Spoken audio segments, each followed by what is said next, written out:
नमस्कार मित्रों। प्रतिबिंब को पढ़ने से पहले, दर्पण में प्रतिबिंब को पढ़ने से पहले हम लोग आते हैं गोली दर्पण से कुछ संबंधित परिभाषाओं को देख लेते हैं। पहले अगर इसको नहीं जानेंगे तो आप दर्पण में प्रतिबिंब को नहीं समझ पाएंगे। इससे पहले आइए हम लोग देखते हैं पहली पॉइंट दर्पण की।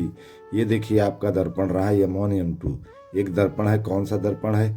ये अवतल दर्पण है और ये उत्तल दर्पण है। तो कोई दर्पण हो तो दर्पण के ध्रुव को हम लोग देखते हैं। तो पहला क्या है? ध्रुव, पोल, यानी दर्पण के मध्य बिंदु को ध्रुव कहते हैं और इसे कैपिटल P से प्रतीक। जो दर्पण का ये मध्य बिंदु है इसे हम लोग क्या बोलते हैं? ध्रुव बोलते हैं। इसी को हम लोग इंग्लिश में क्या बोलते हैं? पोल कहते हैं। इधर भी देख लीजिए, यहाँ भी मध्य बिंदु है, इसे क्या कहते हैं? पोल कहते हैं। इसी तरह चलते हैं वक्रता केंद्र, centre of curvature. Centre of curvature क्या होती है? सेंटर ऑफ कर्वेचर गोली दर्पण जिस खोखले गोले को काट कर बनाया जाता है उस खोखले गोले के केंद्र को वक्रता केंद्र कहते हैं। उसी को हम लोग क्या बोलते हैं? वक्रता केंद्र कहते हैं। अर्थात सेंटर ऑफ कर्वेचर, देखिए ये जो खोखला गोला था इसी से हम लोग काट के इस अवतल दर्पण को बनाया, अवतल और उत्तल दर्पण को। तो जो इसका जो केंद्र है, जो इसका ये केंद्र है, वही केंद्र इस दर्पण का वक्रता केंद्र कहलाएगा। इसे हम लोग कैपिटल C से प्रदर्शित किससे करते हैं? कैपिटल C से प्रदर्शित करते हैं। आगे चलते हैं हम लोग तीसरी पॉइंट देखते हैं, मुख्य अक्ष।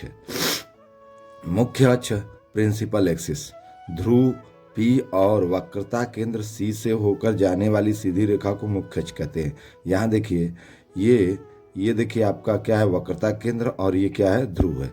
अगर इन दोनों से होकर ये जाने वाली सीधी रेखा को हम लोग क्या कहते हैं? मुख्य अक्ष कहते हैं। इसे स्मॉल p से प्रदर्शित करते हैं। इसे प्रिंसिपल एक्सिस कहते हैं। इसको हम लोग क्या? स्मॉल p से प्रदर्शित करते हैं। अगला है वक्रता त्रिज्या। देखते हैं रेडियस ऑफ कर्वेचर।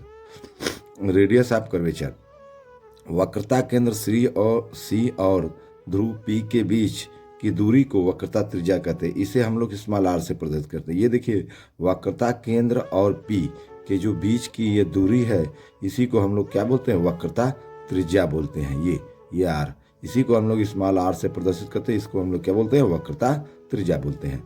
आइए देखते हैं फोकस बिंदु। फोकस बिंदु क्या है? Focal point.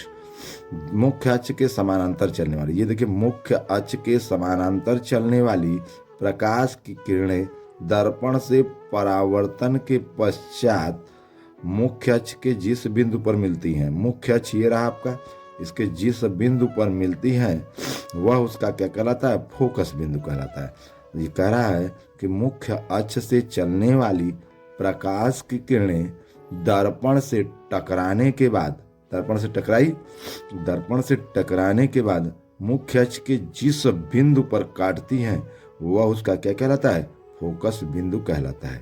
ठीक, इसे हम लोग कैपिटल F से प्रदर्शित करते हैं। आइए अगला देखते हैं फोकस दूरी। फोकस दूरी क्या होती है? फोकस दूरी को देखा जाए तो फोकल लेंथ, फोकस बिंदु F और ध्रुव P के बीच की दूरी को फोकस दूरी कहते हैं। इसे स्मॉल f से प्रदर्शित करते हैं। अर्थात F बराबर r/2, मतलब फोकस दूरी बराबर, ये आपकी फोकस दूरी बराबर त्रिज्या बटे के 2, या हम लोग कह सकते त्रिज्या बराबर 2 गुणे फोकस दूरी। यहाँ आते हैं, इस फिगर से समझते हैं। यहाँ देखिए, यहाँ फोकस बिंदु ये रहा, ये ध्रुव रहा, इसके बीच की जो दूरी है ये क्या है? F है। क्या है? F है। इसी को हम लोग क्या बोलते हैं? फोकस दूरी कहते हैं। और यहाँ से यहाँ तक क्या है? वक्रता त्रिज्या है। अब ये वक्रता त्रिज्या जब है तो ये आधी दूरी फोकस दूरी होगी, तो 2 फोकस दूरी हो जाएगी, इसलिए r बराबर 2f होता है। ठीक, दैट्स ऑल। अगर वीडियो अच्छा लगा हो तो लाइक एंड सब्सक्राइब करें। धन्यवाद।